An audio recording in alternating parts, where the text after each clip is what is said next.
Bonjour à tous, ravi de vous retrouver pour cette nouvelle page d'actualité en Savoie-Mont-Blanc. Nous sommes aujourd'hui à Chambéry à l'occasion des préparatifs du Tour de France qui passera dans la ville ce dimanche. Là, on se trouve dans la salle de presse où près de 450 journalistes sont attendus. Nous en parlerons avec le maire de la ville, Michel Dantin. Mais avant, voici les titres que nous allons développer en ce vendredi 7 juillet. Faire d'Auvergne-Rhône-Alpes une des 5 régions leaders de l'aéronautique en Europe, c'est l'ambition de Laurent Wauquiez. Il était hier chez l'avionneur Dassault. Il a signé avec la région une convention de partenariat visant à développer la formation initiale et professionnelle. Et puis le chat voit le bout du tunnel. Les travaux de mise aux normes avec notamment la construction d'une galerie de sécurité à utiliser en cas d'incendie avancent bien. Sébastien Germain a assisté à la visite de chantier.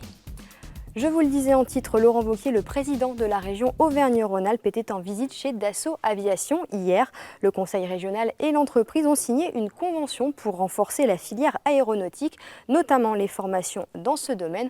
On fait le point avec Fanette de Buisson.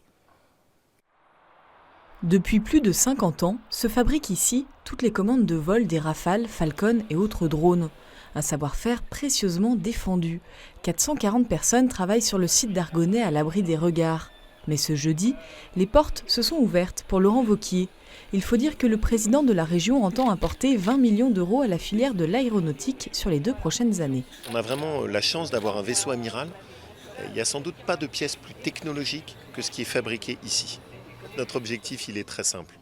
En s'appuyant sur la force que représente la Haute-Savoie, de faire la grande région aéronautique de France et d'Europe. On a le potentiel. On a trop laissé uniquement se dire il n'y a que Toulouse qui fait l'aéronautique. C'est pas vrai.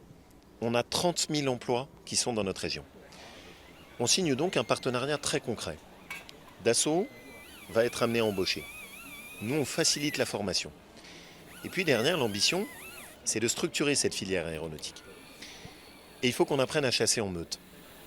Parmi les 9 sites français de l'industriel, celui d'Argonay a été choisi pour porter le développement de la fabrication additive, l'impression 3D de pièces métalliques. L'objectif, construire des avions plus légers à moindre coût. Ça veut dire que c'est lui qui va essayer de fédérer un certain nombre de demandes qui viennent de nos différentes usines, des expérimentations qui sont demandées par notre bureau d'études pour les matérialiser, les réaliser et être capable de démontrer que demain, on va pouvoir faire un certain nombre de pièces complexes au travers de ces nouveaux procédés. On doit vérifier que ça remplit les conditions d'un avion. Un avion, c'est des contraintes, c'est des conditions d'environnement. Donc, ce n'est pas simplement des pièces au sol. Il faut donc s'assurer que ces poudres qui deviennent les véritables pièces métalliques soient résistantes et s'intègrent bien à ces conditions-là. C'est ça les expérimentations qu'on va débuter à partir de demain. À cet effet, une extension du bâtiment est prévue dans les mois à venir, une contribution au renforcement de la filière de l'aéronautique dans la région. Le secteur réunit en France près de 4000 entreprises et emploie plus de 300 000 personnes.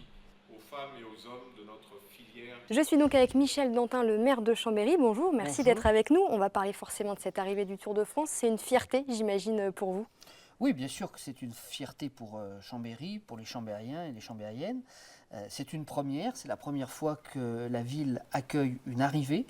La ville avait accueilli à 2 occasions un départ du Tour et je veux remercier la société ASO et son directeur Christian Prudhomme d'avoir proposé à Chambéry de recevoir une étape du Tour puisqu'il voulait absolument pouvoir refaire le relais de la télévision, le relais du chat, qui n'a pas été fait depuis 1974. Qu'est-ce que ça apporte à la ville, une étape, une arrivée comme ça du Tour de France ? Eh bien, on le voit tout au long de cette semaine, on découvre des villes, des régions. Je pense qu'aujourd'hui, le Tour de France, avec les moyens déployés par vos confrères de France Télévisions, c'est pas simplement une course cycliste, c'est aussi une carte postale de la France, envoyée non seulement aux Français, mais au monde. En termes d'animation, qu'est-ce qui va être mis en place ce dimanche ? Alors, la fête des éléphants, c'est demain soir, à partir de 20h30, avec, au moment où la nuit tombera, un mapping, notamment sur la fontaine des éléphants, qui parlera à la fois des monuments de Chambéry, de l'histoire du cyclisme, de l'histoire du Tour de France. En termes de sécurité, ça a été compliqué de gérer là, cette étape, j'imagine ? Oui, les services techniques, dans la nuit de samedi à dimanche, disposeront quelques 160 blocs de béton au milieu des rues pour empêcher les voitures béliers. Nous avons neutralisé un espace pour que les piétons se sentent à l'aise. Voilà, oui, il y a un degré d'exigence supplémentaire et pour les gens qui viendront dans le périmètre de la ligne d'arrivée, c'est-à-dire avenue des Allobroges, il y aura un surcontrôle avec palpation, fouille des sacs et 3 entrées obligatoires. Pour que la fête soit belle. Pour que la fête soit belle. Merci beaucoup Michel Dantin et puis bonne étape de Tour ce dimanche. Merci d'être avec nous. Merci à vous également d'être fidèle à Chambéry et au Tour de France. Merci. Direction Saint-Jean de Chevelu à présent sur le chantier des travaux du tunnel du Chat. Depuis février 2015, l'ouvrage fait l'objet d'importants travaux de mise aux normes avec notamment la construction d'une galerie de sécurité à utiliser en cas d'incendie. Ce jeudi, une visite de chantier avait lieu pour faire le point sur l'avancée des travaux. Sébastien Germain y était. 1500 mètres de long, 3,50 m de large et 3 mètres de haut. La nouvelle galerie de sécurité parallèle au tunnel du Chat en impose. Il faut dire que depuis l'incendie meurtrier du tunnel du Mont Blanc de 1999, les normes de sécurité ont été considérablement renforcées. Désormais, le tunnel du Chat est donc relié à cette galerie par 4 issues de secours. Un chantier long de presque 3 ans qui montre l'importance de l'édifice pour le département. C'est le poumon qui permet à l'avant pays savoyard d'être relié au bassin de Chambéry, d'Aix-les-Bains et du lac du Bourget. En 1932, les promoteurs de ce projet se sont autant battus parce qu'auparavant, il n'y avait pas de tunnel et il fallait passer par le col du Mont du Chat. Donc c'était une partie de la Savoie qui n'était pas du tout reliée à Chambéry. Le tunnel du Chat, mis en service en 1932, est depuis 2006 propriété du conseil départemental qui aura au total déboursé à lui seul les 55 millions d'euros nécessaires à ces travaux de modernisation et de mise aux normes imposées par l'État. Ce que j'aurais souhaité personnellement en tant que vice-président du conseil départemental en charge des routes, c'est que l'État aurait dû, avant de nous transférer ce tunnel, le mettre en conformité, ce qui n'a pas été fait. C'est presque une année de budget routier. Donc pendant 4 à 5 exercices budgétaires, cette mise aux normes du tunnel nous a empêchés dans le reste du département de faire tout ce que nous voulions. En ce qui concerne le tunnel du Chat déjà existant, 2 stations de ventilation et 7 niches de sécurité ont été construites. De lourds travaux qui auront nécessité une activité quasi constante sur le chantier. Ça oblige depuis donc, le mois d'avril à avoir des équipes, une 80-90 personnes en permanence en 3-8, donc qui se relayent 24 heures sur 24, y compris les samedis et jours fériés souvent, pour arriver à cet objectif. Si les délais de livraison sont respectés, les cyclistes et les piétons pourront utiliser la galerie de sécurité à partir du mois de novembre 2017. On est donc sorti de l'espace presse, on se trouve à la place du Palais de Justice où il y aura tout le village du Tour de France où vous pourrez venir voir, découvrir et apercevoir peut-être les coureurs. Mais en attendant, on continue à dérouler ce JT avec le Conseil Savoie-Mont-Blanc qui était réuni ce matin lors du Conseil d'administration. Plusieurs budgets ont été votés, tout comme le schéma local de l'enseignement supérieur, de la recherche et de l'innovation. Un texte clé pour l'Université Savoie-Mont-Blanc, première structure bidépartementale sur le territoire. Emmanuel Jaune nous en dit plus. À l'heure où la loi NOTRe tente de prôner le rapprochement, voire la fusion des collectivités, Savoie-Mont-Blanc prend de l'avance. Au sein de nos 2 départements, plusieurs structures ont d'ores et déjà fait le pas. Un cran d'avance qui permet de mettre en commun de nombreuses problématiques, sans toutefois trop anticiper sur les directives du gouvernement qui devraient intervenir en fin d'été.